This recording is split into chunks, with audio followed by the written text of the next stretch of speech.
बहुत लोग कहता है कि हमको चुनाव की समझ है, देश दुनिया से लोग आते हैं पूछने कि चुनाव कौन जीतेगा, रामगढ़ कौन जीतेगा कौन हारेगा, इस पर टिप्पणी नहीं करेंगे।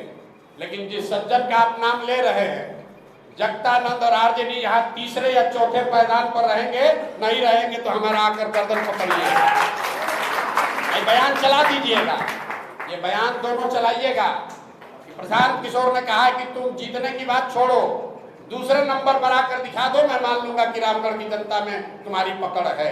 हमको क्या लड़ा रहे हैं, हमको क्या लड़ा रहे हैं? और रामगढ़ में किसको लड़ा रहा है तो बुलाओ अपने नेता को, तेजस्वी यादव को। तो समीम भाई ने कहा है पहले कि बुलाइए तेजस्वी यादव के यहाँ लड़ाने, और हम यहाँ लड़ जाते हैं और देखिए कौन जीतता। कर लीजिए फैसला, एक वर्ष तेजस्वी जी लड़ जाए, एक वर्ष हम लड़ जाए, यही रामगढ़ से लड़ जाइए। अरे जीत हम अपन, दो बात है, जनसुराज जीत हार का दावा नहीं कर रहे, जनसुराज की बात किनारे हमने कह दी, लेकिन प्रशांत किशोर चुनाव जानने, लड़ाने और आकलन करने के लिए ही आप हमको जानते हैं, देश जानता है। हम उस आकलन के आधार पर बता रहे हैं कि आरजेडी, जगतानंद सिंह और उनके बच्चे, रामगढ़ की जनता सबसे ज्यादा अगर किसी से नाराज है तो उनसे नाराज है, और उनकी लड़ाई इसकी है कि वो तीसरे पर रहेंगे कि चौथे पर रहेंगे, पहले दूसरे की लड़ाई में वो है ही नहीं। आधिकारिक तौर पर 4 साथियों का नाम रामगढ़ विधानसभा क्षेत्र के लिए चला है, वो चारों साथी हमारे साथ बैठे हुए हैं। नुआव के विनायक जायसवाल जी जो जनसुराज में जुड़ने वाले पहले कुछ साथियों में रहे हैं, और जनसुराज के बात को, परिकल्पना को नुआव और उसके अगल बगल के क्षेत्रों में घर घर पहुंचाने में इन्होंने बहुत बड़ा योगदान किया है।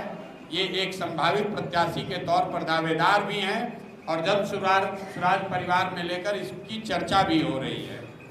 दूसरे जो संभावित प्रत्याशी हैं वो समीम भाई हैं, जो हमारे बगल में बाएं साइड बैठे हुए हैं। ये भी बहुत शिद्दत से कई पिछले महीनों से, जब से हमारे साथ लगे हैं तब से बहुत मेहनत कर रहे हैं, और पूरी तरीके से जनसुराज के समर्पित जो साथी हैं उनमें इनकी गणना है, उसमें इनकी गिनती है, और ये भी एक संभावित प्रत्याशी के तौर पर इनका नाम भी चर्चा में है।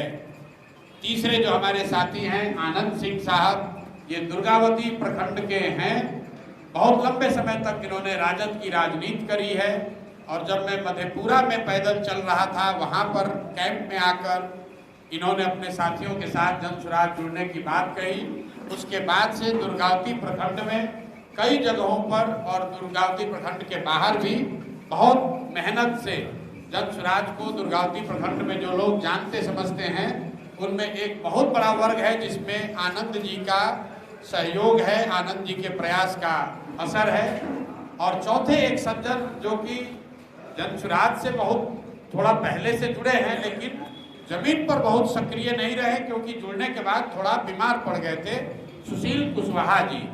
सुशील कुशवाहा भी यहाँ पर उनका जो क्षेत्र है वो रामगढ़ विधानसभा क्षेत्र के बगल का है, तो जनसुराज की जो एक परिकल्पना है कि नहीं उस क्षेत्र का ही आदमी लड़ेगा, उस नज़रिए से कुछ लोगों का ये सवाल भी है कि भैया आप तो कहें कि लोकल आदमी ही लड़ेगा, तो फिर सुशील कुशवाहा जी का नाम क्यों चल रहा है?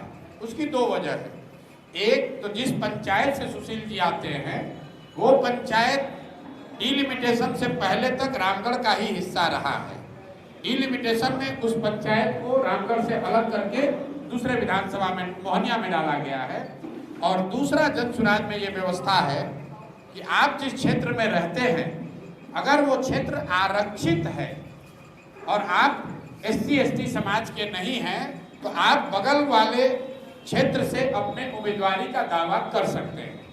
इन 4 उम्मीदवारों के साथ एक और दलित साथी का नाम भी कंटेंशन में है, क्योंकि जनसुराज की जो व्यवस्था है उसमें हम लोगों ने ये कहा है कि अनारक्षित सीटों पर भी अगर कोई समाज का, दलित समाज का काबिल व्यक्ति हो तो वो व्यक्ति भी चुनाव लड़ने की रेस में शामिल हो सकता है। जरूरी नहीं है कि वो मिल जाए। तो उस दिशा में हमारे आपके यहाँ के प्रसिद्ध वकील, यहाँ एडिशनल पब्लिक प्रोसिक्यूटर, ये सज्जन राम नारायण राम जी, ये भी एक बड़े दावेदार हैं और रामगढ़ विधानसभा क्षेत्र में ही रहते हैं। हालांकि भभुआ में प्रैक्टिस करते हैं। बहुत लंबे समय से समाज में दबे कुचले लोगों की, गरीबों की, SC ST समाज के लोगों के खिलाफ जब भी अन्याय हुआ है इस क्षेत्र में, वो लड़ते रहे हैं उनकी आवाज बनकर। तो ये 5 प्रत्याशी हैं। मैं आपसे और अपने साथियों से माफी चाहता हूं कि मुझे अभी 10-12 घंटे का और समय लगेगा। इसकी घोषणा हम लोग करेंगे कल सुबह, लेकिन इन 5 में से ही कोई एक आदमी प्रत्याशी बनेगा।